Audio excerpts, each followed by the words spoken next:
Fala, meus amigos e amigas palmeirenses, estamos aqui neste domingo trazendo mais um vídeo no canal com as últimas informações do Verdão. Dia de Palmeiras no Campeonato Brasileiro contra o Red Bull Bragantino, lá em Bragança Paulista. Estou trazendo um corte com as últimas informações da partida. Se inscreva no canal, deixa seu like, seu comentário e vamos aí para o vídeo.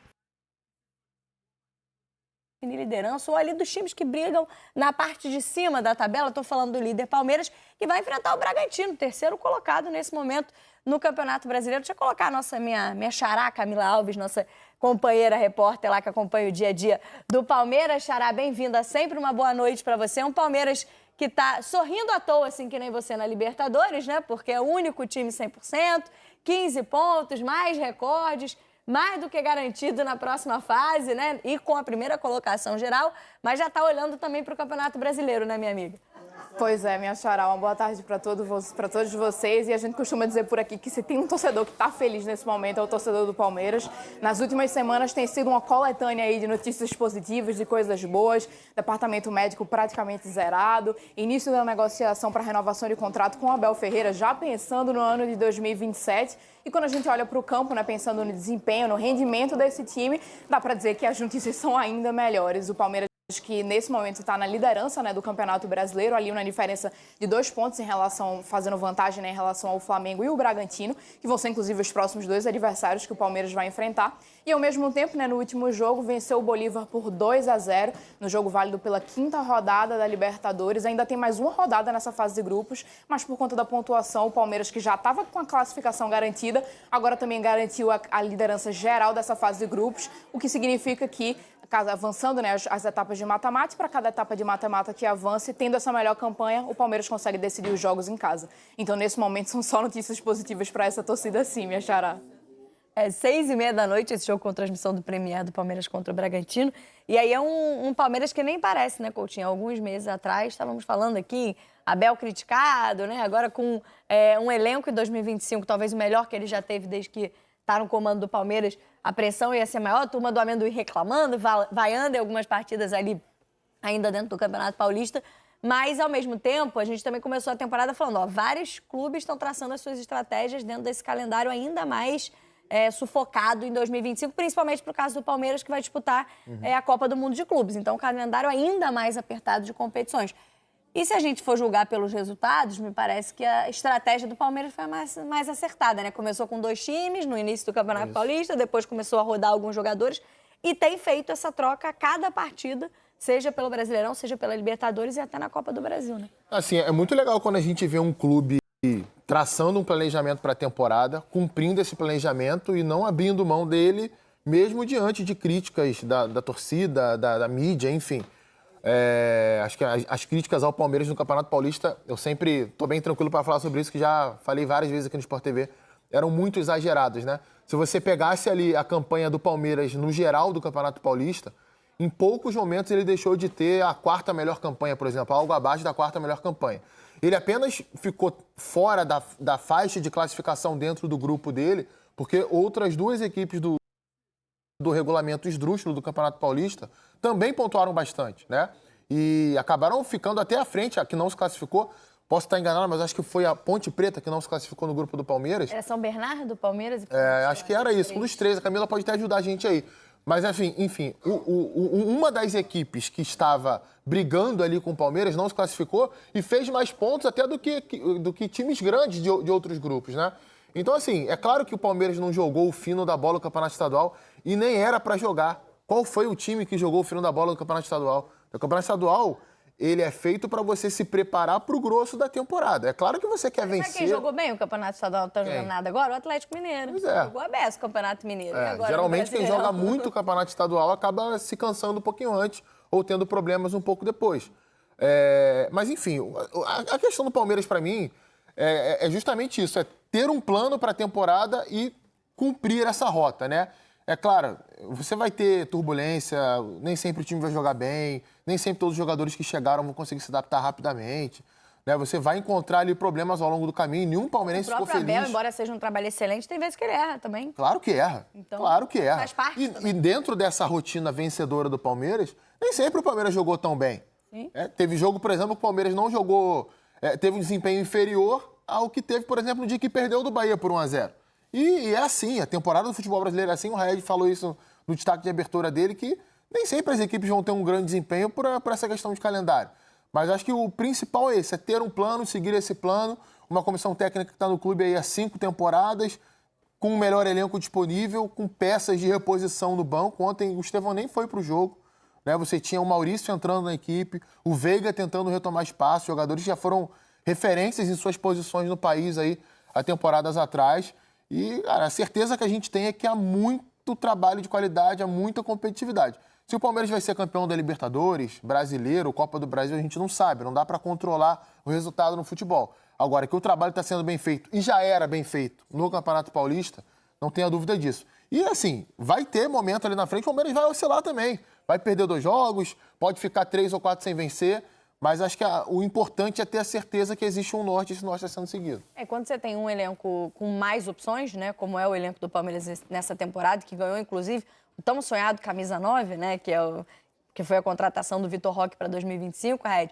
Claro que vai exigir mais do treinador a necessidade de conseguir colocá-los juntos em campo, fazer com que esse time com tantos nomes consiga ter um rendimento do tamanho desse investimento e que, principalmente, consiga, com essa gestão, atuar bem ou ter bons resultados em todos os campeonatos que disputa, né?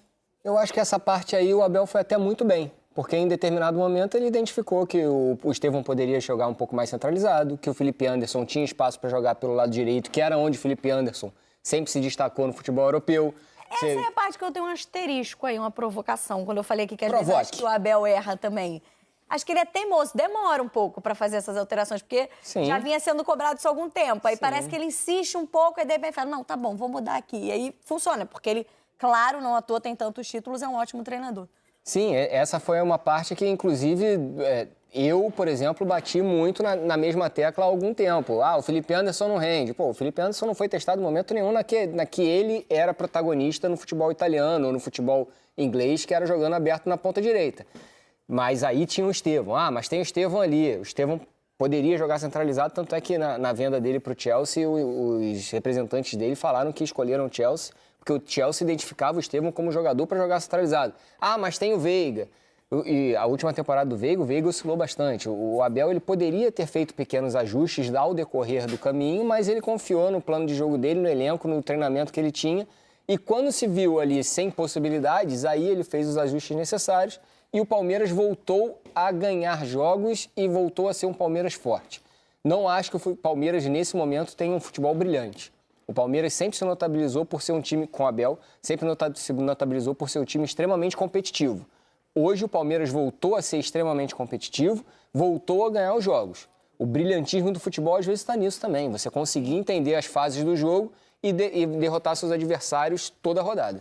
E agora, Xará, olhando para o jogo desse domingo, né, contra o Bragantino aí, na liderança do Campeonato Brasileiro, que é líder também no grupo da Libertadores, o Palmeiras se representou hoje e tem justamente essa discussão, né? Quais serão os jogadores que voltam, quais serão poupados pelo Abel, talvez, nessa partida, ganham mais minutos, outros não. A gente viu, como o Coutinho citou, jogadores que sequer viajaram, né? O Estevão, o Gustavo Gomes. O que a gente pode ter aí de mudanças em relação ao time, pensando nesse confronto de domingo? O Coutinho citou o nome do Estevão, né, especificamente, que não tinha participado desse jogo agora contra o Bolívar.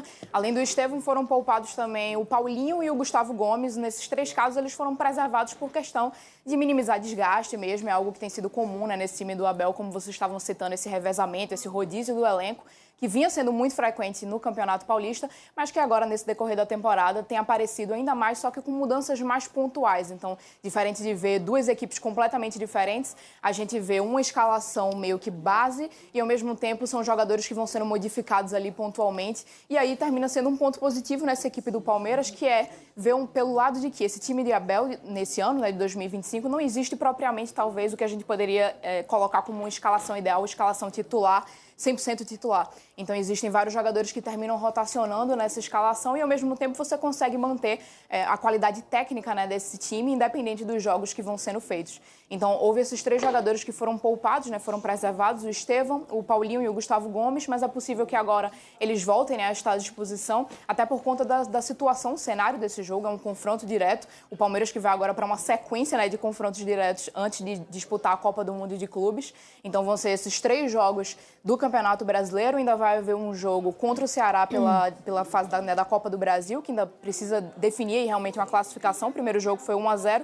E o único jogo, talvez, dessas últimas partidas antes da Copa do Mundo de Clubes, que não tem um peso, talvez, assim, decisivo, seria o jogo contra o Sporting Cristal, que vai ser a última rodada da fase de grupos da Libertadores, mas com o Palmeiras já classificado. Então, termina sendo o único cenário mais distinto, assim, entre essas últimas partidas antes aí da Copa de Clubes. E aí o Palmeiras se reapresentou hoje, fez um treino normal, né, regenerativo, depois da partida contra o Bolívar, que aconteceu ontem, na quinta-feira.